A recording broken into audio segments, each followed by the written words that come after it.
Muito bem, pessoal. Voltando aí para a gente finalizar a abordagem de ato administrativo, né? Eu estava falando na última aula sobre a chamada convalidação ou sanatória.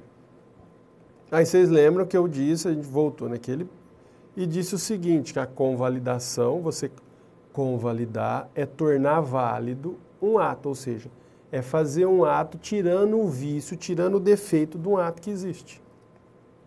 Aquele ato que era inválido, ele se torna válido. Isso é convalidar. E aí eu disse que para fazer essa convalidação depende de duas coisas. Uma é ver se o vício é sanável e duas, ver se não causa prejuízo à administração ou a terceiro.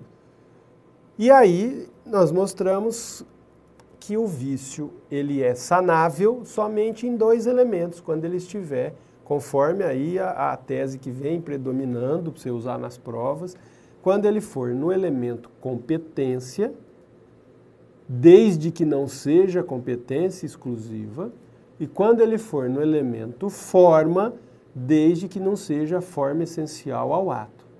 E ele não é sanável, não admite convalidação quando ele for nos elementos finalidade, motivo e objeto.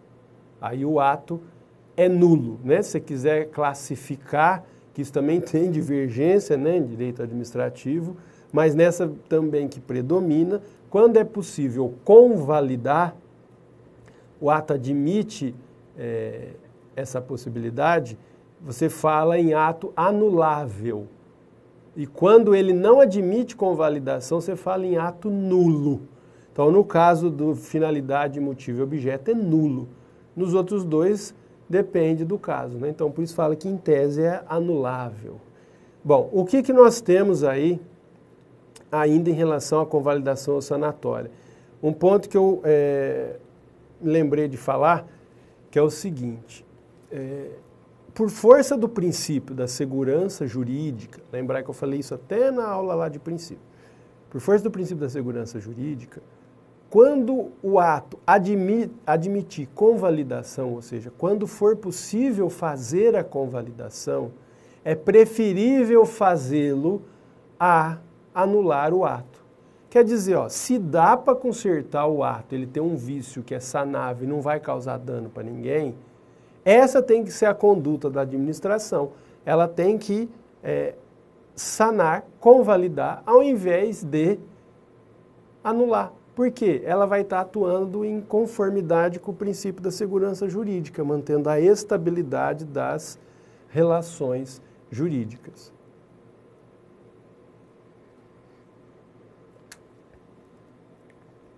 Ok? E aqui só isso aqui que tem muito interesse, não só para você saber aí, não é muito cobrado não, que tem 3 espécies, isso também varia de autor, 3 espécies de como convalidar. Tem a ratificação, dizem que é feita pela mesma autoridade, se tem um vício, ela ratifica, dizendo, consertando lá a parte que tem, por exemplo, quanto à forma. Confirmação, quando é feito pela autoridade superior, quando o superior conserta o vício que fora feito pela autoridade subordinada. E saneamento é apontado aí quando um terceiro, um particular, permite aí, faz um ato que convalida, né? Que aí com a participação dele convalida. Mas essa parte, tem outros que usam outros nomes, que usa reforma, quando tira metade do ato, põe outro novo, tem uns nomes diferentes, mas isso aqui tem muito pouca relevância. O que eles gostam de cobrar é isso aqui, qual que pode convalidar, qual que não pode convalidar, quando que se convalida, como que funciona isso daí, ok? Tranquilo? Então você entendeu a lógica de tudo aí, que isso tudo está dentro da extinção. Então se o ato, né, você guarda isso, o destinatário descumpriu as condições do ato, cassação. Veio uma lei nova e passou a proibir o que antes estava permitido e que o ato é o objeto dele, caducidade.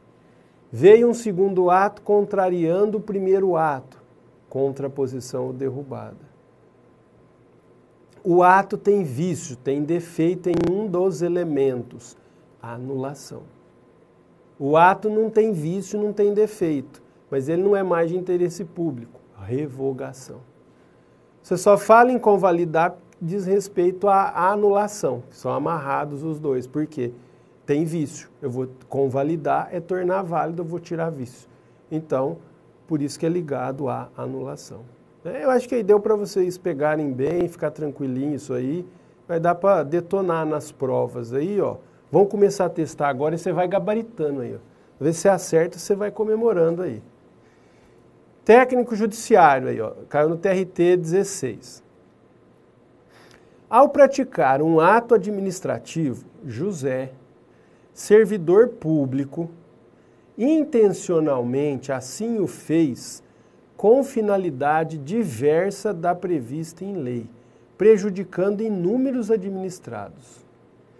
15 dias após a prática do ato, José, arrependido do ocorrido, decide revogar o ato administrativo. A propósito dos fatos narrados, é correto afirmar: a revogação é possível mesmo tendo o ato vício de finalidade. B. Trata-se de hipótese de anulação do ato administrativo e não de revogação. C. O correto seria José convalidar o ato. C. O ato em questão não pode mais ser extirpado do mundo jurídico, tendo em vista o lapso temporal transcorrido.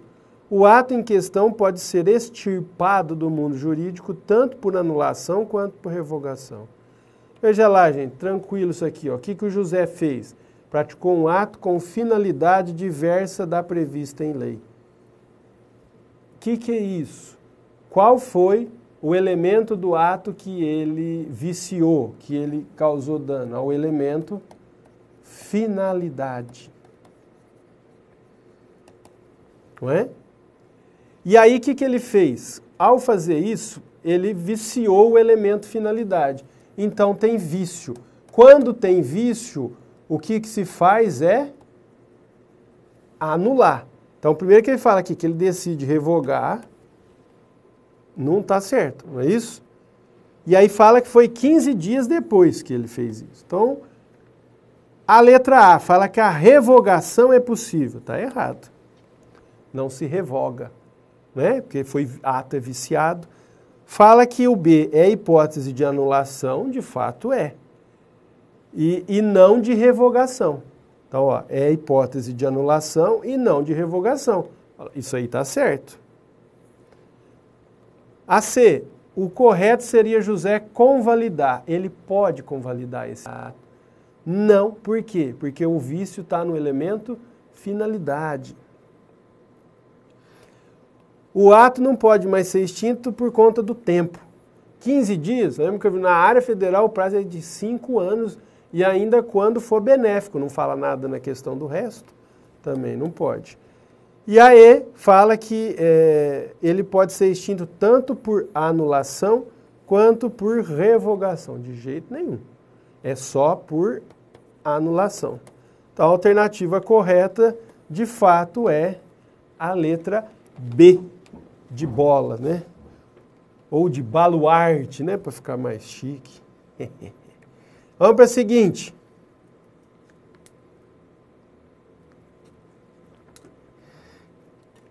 A presunção de legitimidade,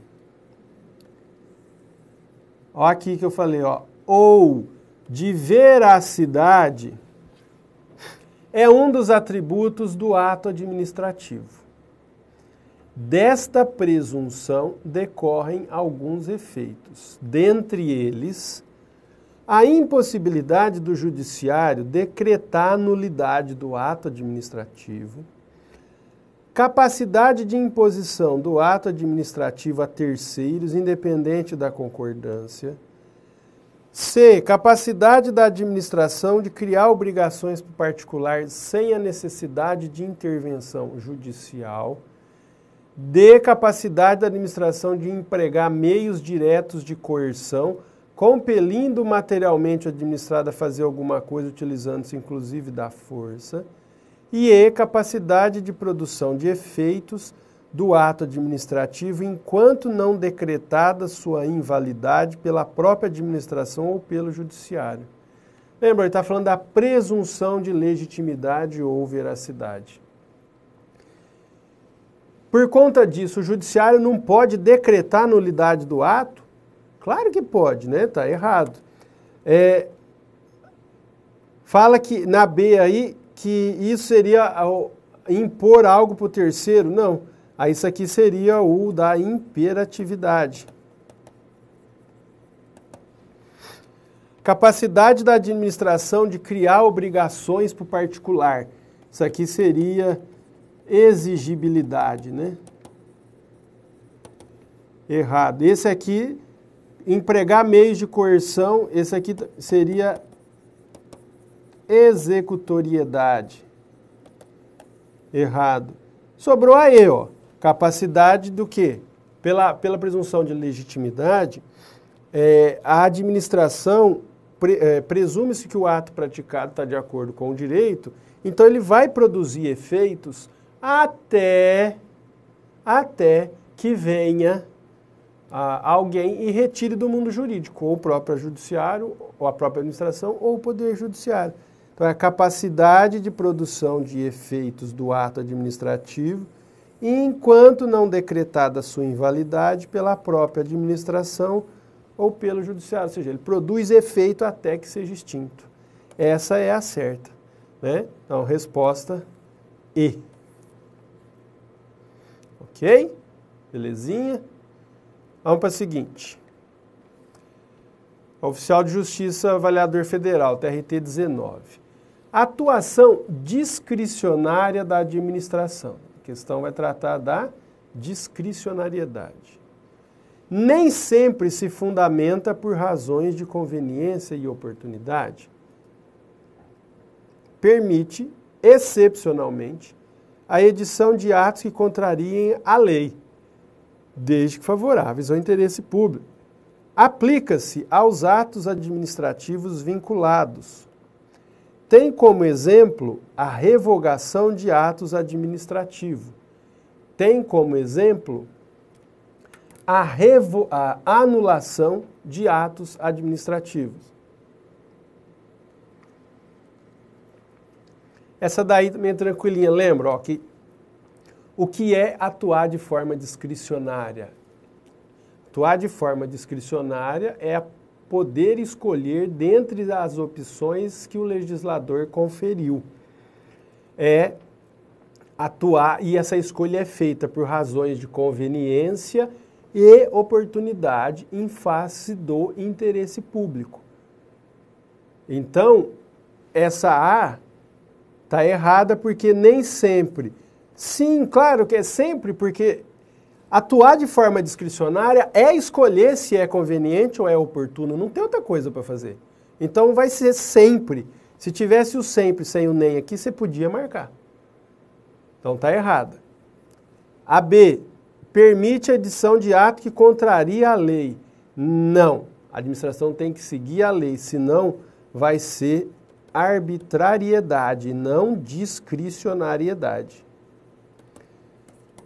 A C, aplica-se aos atos administrativos vinculados. De jeito nenhum. Lembra que eu falei, no ato vinculado, existe juízo de conveniência e oportunidade, gente? Na onde? Não tem. O administrador não tem possibilidade de escolha. Ele tem já a lei determinando, ó, acontecer isso aí, você toma tal providência. Ele não faz juízo de valor de ser conveniente, de ser oportuno. Não há discricionariedade. Discricionário e vinculado são coisas que não se misturam. D, tem como exemplo a revogação. Aí sim, porque o que é revogar? Revogar é desfazer um ato administrativo válido, sem nenhum vício, pelo motivo de que não é mais de interesse público por razões de conveniência e oportunidade. Então, essa aqui é a resposta, né? Vamos só conferir a E. E a E também errado, né? Um exemplo, a anulação não tem nada a ver, né? Anulação não é exemplo de discricionariedade. Tranquilo?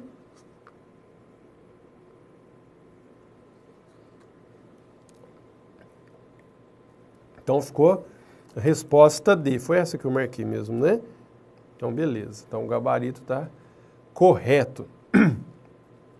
Vamos ver a seguinte aí, ó. Pá, pulou aqui, peraí. Aí. Todos os atos administrativos são imperativos e decorrem do que se denomina poder extroverso, que permite ao poder público editar provimentos que vão além da esfera jurídica do sujeito emitente, interferindo na esfera jurídica de outras pessoas, constituindo-as unilateralmente em obrigações. Então, você vê assim, que tem duas partes, ó.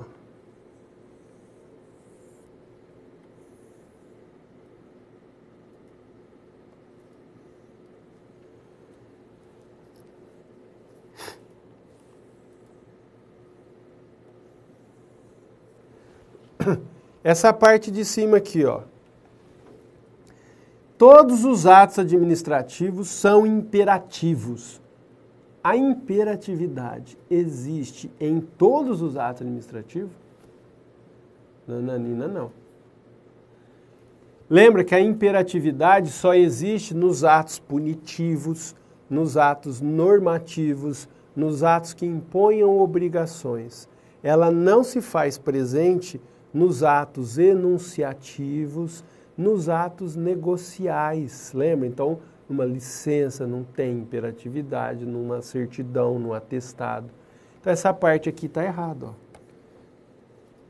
Então, você já podia até ver por aqui, mas o que às vezes ele pôs o resto, que você podia se confundir, porque o que ele fala no resto tá certo. Por quê? A imperatividade decorre desse poder extroverso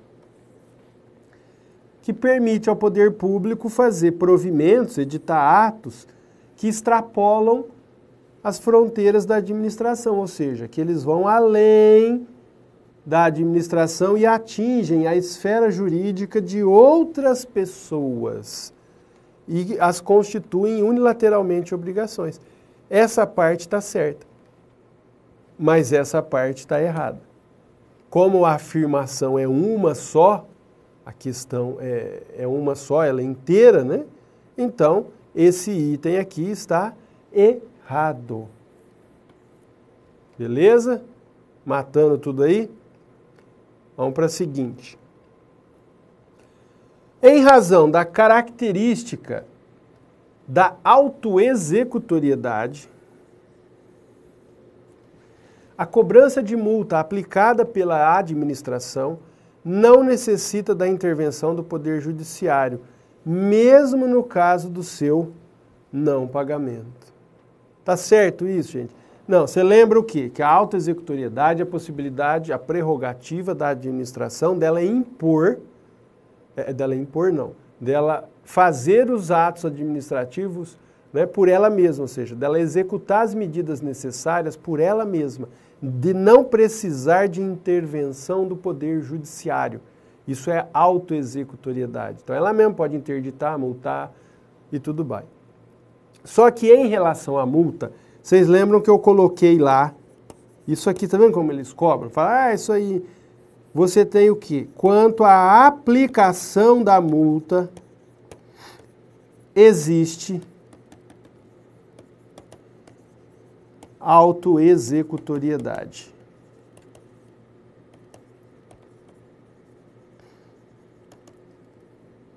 Mas quanto à cobrança, no caso de não pagamento, ou seja, a pessoa não quer pagar. não existe autoexecutoriedade. Uai, aí nesse caso, como que vai cobrar, como que vai fazer da pessoa? Então ele foi multado, ele não quer pagar, a multa foi aplicada, não precisou de ordem judicial. Mas e aí? Como que ele o poder público vai receber? Judiciário. Vai ter que entrar com ação? Vai. É que no caso, lembra do regime de direito público próprio do poder público, que vai entrar com ação de execução fiscal, né? Beleza? Então esse item aí, ele está errado. Vamos para a seguinte. Caiu no concurso aí do TRE do Ceará 2012, né? Os atos administrativos denominados negociais, lembra lá que a gente viu o negocial? Aquele que tem uma concordância de vontades entre a administração e o particular, né? Embora unilaterais, encerram conteúdo tipicamente negocial de interesse recíproco da administração e do administrado. B. Encerram um mandamento geral da administração pública. C. São sempre discricionários por serem de interesse único da administração. D. Operam efeitos jurídicos entre as partes, administração e administrado, passando, portanto, a categoria de contratos administrativos. E não produzem efeitos à administração pública que os expede, tendo em vista a supremacia do interesse público. Muito bem. Esse aqui, vocês viram, a primeira aqui, ó, já matou de cara a hora que a gente leu. O ato negocial, ele é unilateral? Ele é unilateral. Ele não é contrato de jeito nenhum. E o conteúdo dele é tipicamente negocial, que fala que a administração acaba gerando um negócio jurídico daquela atividade, que pode ser consistir em autorizar o exercício de uma atividade, em permitir uma atividade de interesse público. E o interesse é recíproco, sim. Essa é a característica do ato negocial, que há uma concordância de vontades, né? Então essa aqui é a correta. A B está errada porque ele não é um mandamento geral, ele é um ato específico para a pessoa ali que está sendo concedido. Ele não é sempre discricionário, pode ser vinculado também. Lembre o caso de quem? Da licença, né? A seguinte fala, não é contrato de jeito nenhum, e fala que não produz efeito para a administração. Lógico que produz. Faz um ato, não produz nada para ela? A resposta mesmo é a letra A. A seguinte aí, ó, caiu no TRF já essa. A respeito da que a gente acabou de ver agora há pouco, ó, na última aula. A respeito da revogação e da anulação dos atos administrativos. Analise. 1. A revogação é aplicável apenas em relação aos atos discricionários, podendo ser praticada somente pelo Poder Executivo em relação aos seus próprios atos, em decorrência do ato tornar-se inconveniente e inoportuno, não podendo ser revogados pelo Poder Judiciário na sua função típica, né? O que você tem aqui, ó? Vamos ver já.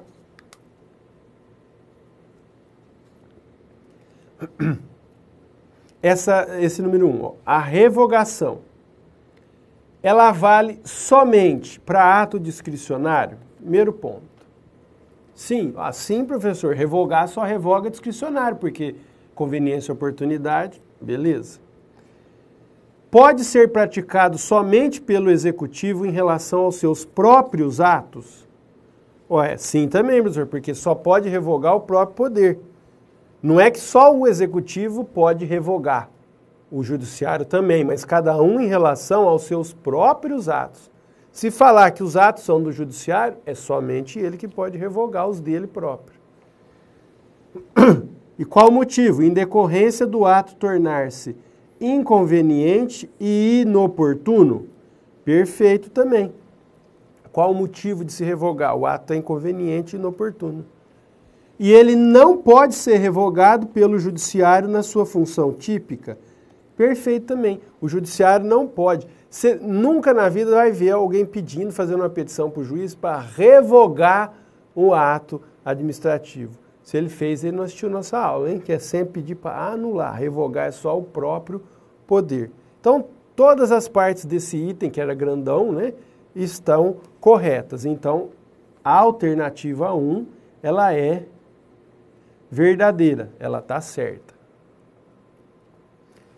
Vamos pôr certo aqui para lembrar para não... Tá certa. Pronto. O 2. Os atos discricionários praticados na esfera do Poder Executivo poderão ser objetos de anulação no âmbito deste mesmo poder, em decorrência de vício insanável, portanto de ilegalidade. Mas caberá também ao Poder Judiciário, em sua função típica, a anulação, desde que provocado. Então, o que ele está falando? Vamos separar de novo, ó, a primeira parte da sentença. Os atos discricionários feitos pelo Executivo podem ser objeto de anulação no âmbito desse mesmo poder. Sim, esse pedaço aqui está certo. Por quê? Ato discricionário, ele não pode ser anulado. O que eu posso anular? Pode, tanto discricionário quanto vinculado. Os dois têm elementos, podem ter vício. Em decorrência de vício insanável, portanto, de ilegalidade. Perfeito, isso é anulação, ilegalidade.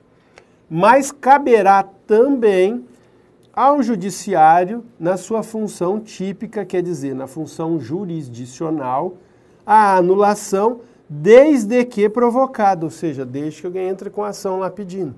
Perfeito também. Então você vê que também está tudo certo nesse daqui. Então o item 2 também está certinho. E o 3. Os atos vinculados praticados na esfera do Poder Executivo, aqueles que devem total observância ao texto legal, não poderão, por esta mesma razão, serem alvo de anulação por esse poder, mas tão somente pelo judiciário sua função típica. Então você vê aqui, ó, os atos vinculados praticados na esfera do Executivo, que são aqueles que devem total observância ao respectivo texto legal. Então você vê essa parte aqui, ó, ele está falando, ó, ato vinculado, aí ele diz, ó, feitos no Executivo, e ele define que são aqueles que devem obediência ao texto legal. Isso está certo. Aí ele diz, ó, que não poderão serem alvo de anulação por esse poder. Quer dizer, o próprio Poder Executivo não poderia anular os seus próprios atos. A autotutela, gente, isso aqui está errado, né? Ele pode sim. Aí fala que somente o judiciário, na função jurisdicional, que poderia. Não, os dois podem, tanto o judiciário quanto o executivo. Então, esse aqui, ele já está errado. Então, o que ficou aí? Ó? O 1 está certo, o 2 certo, o 3 errado. Nas alternativas, nós vamos ter 1 e 2. Qual que é aqui? A letra C, concorda? Lá? C, 1 e 2 corretos. Perfeitinha. É isso? Beleza, pessoal? Até mais.